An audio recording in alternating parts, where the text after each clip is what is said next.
فرماتے ہیں رات کو میں اور جناب عمر نکلے تھے تو ایک مکان میں ہم نے دیکھا کہ ایک عورت نے اس کے بچے بار بار شور کر رہے ہیں اور وہ کچھ پکا رہی ہے، آواز آ رہی ہے. تو حضرت عمر نے دروازے پہ دستک دی. کون ہے دروازے پہ؟ کہا میں ایک غلام ہوں. حضرت عمر کہتے ہیں غلام ہوں. بہن کیا مسئلہ ہے، بچے کیوں رو رہے ہیں؟ تو بی بی کہنے لگی تمہیں کیوں بتاؤں، جاؤ نا اپنا کام کرو. حضرت عمر نے اصرار کیا تو تلخ لہجے میں، اس تلخ لہجے میں بی بی کہنے لگی دعا کرو اللہ میرے اور عمر کے درمیان قیامت میں فیصلہ کرے.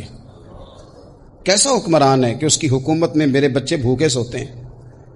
یہ میں نے پانی میں روڑے ڈال کے چڑھائے ہیں، لیکن یہ پیٹ کی بھوک یہ بڑی ڈاڈی ہوتی ہے، یہ نیند بھی نہیں آنے دیتی. خیال تھا رو دو کے سو جائیں گے، پر سو بھی نہیں رہے. حضرت فاروق اعظم دوڑے گئے، گھر سے سامان اناج غلہ کندھے پہ رکھا. خادم کہتے ہیں میں نے کہا کہ مجھے دے دیں. فرمانے لگے چل تو وعدہ کرنا قیامت میں بھی میرے بوجھ اٹھائے گا. کہ حضور نہیں، وہ تو میرے بس کی بات نہیں. فرمایا پھر مجھے کرنے دے. دوڑے آئے، اس خاتون کے دروازے پر لا کے وہ چیزیں رکھی. کہا بہن اگر تو پردہ کر لے تو یہ غلام نہ آج کھانا پکا دے تیرے بچوں. پھر وہ گھی چڑھا کے چینی ڈال کے کچھ سامان پکتا تھا وہ کھانا پکایا. غلام کہتے ہیں جب پھونکے مارتے تھے تو داڑھی سے دھواں نکلتا تھا، آگ جلاتے تھے دھواں نکلتا. پھر کھانا پکایا، پھر ان بچوں کو کھلایا. پھر حضرت عمر فاروق رضی اللہ تعالیٰ عنہ تھوڑے پیچھے بیٹھ گئے تو بچوں کے ساتھ اس طرح کی باتیں کرنے لگے کہ وہ ہنس پڑے. جناب اسلم کہتے ہیں بچے اس بیوہ کے ہنستے تھے، بچے ہنستے تھے اور عمر روتے تھے.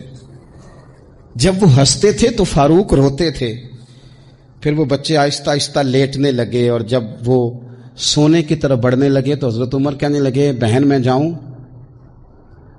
کہنے لگی رب تیرا بھلا کرے، میرا کلیجہ پھٹ جاتا اگر میرے بچوں کو آج شام بھی روٹی نہ ملتی. تو سیدنا فاروق اعظم رضی اللہ تعالیٰ عنہ کہنے لگے پھر تو میرے لیے دعا کرے گی؟ کہنے لگی میں دعا کرتی ہوں اللہ عمر کی جگہ تیرے جیسا کو نیک آدمی بٹھا دے. تو حضرت عمر کہنے لگے ایک چھوٹی سی گزارش بھی مان لو گی؟ کا کیا؟